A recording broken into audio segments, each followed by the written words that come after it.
Hi, this is Tom Andrews from Washington, D.C. I'm the National Director of the Win Without War Coalition. I'm also a former member of Congress from Maine. This is an important week here in Washington, D.C., this week of April the 28th, because the Congress is about to consider spending yet more money on the war in Iraq. The President has asked the Congress for $108 billion more to take the war through the 1st of October.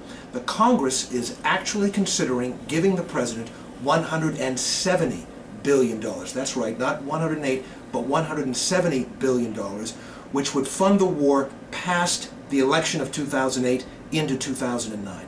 The Win Without War Coalition is mustering as much support as we can around the country to tell their members of Congress, all of us telling our members of Congress, number one, reject either $108 or $170 billion appropriation for Iraq. Spend only as much money as required to bring our troops home and to bring them home safely and securely. Number two, fund a robust diplomatic surge in Iraq, and throughout the Middle East, much as the Iraq Study Group has recommended. Three, spend the money necessary to shut down those permanent military bases as well as the military contractors.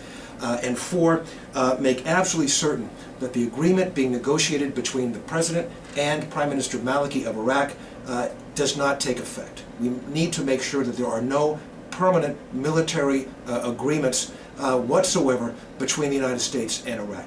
So it's an important week. The Congress is going to decide how to take this bill up, what's going to be contained in it.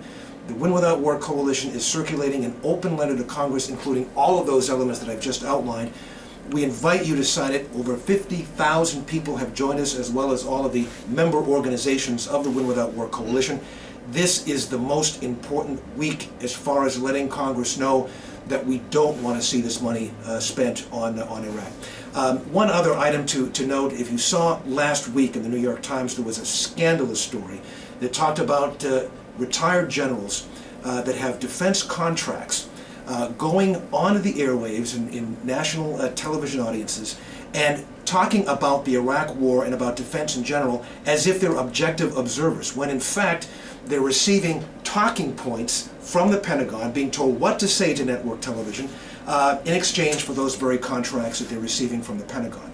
There'll be an investigation and a hearing on that very subject before the House Armed Services Committee in a few weeks. Give you more information when that comes up. But for this week, April 28th, it's time to get on those phones, write letters, visit Washington, D.C., let our members of Congress know that the answer has to be no to the President's request for more funding, and certainly for $170 billion in more funding for Iraq. Tom Andrews from Washington. Thanks.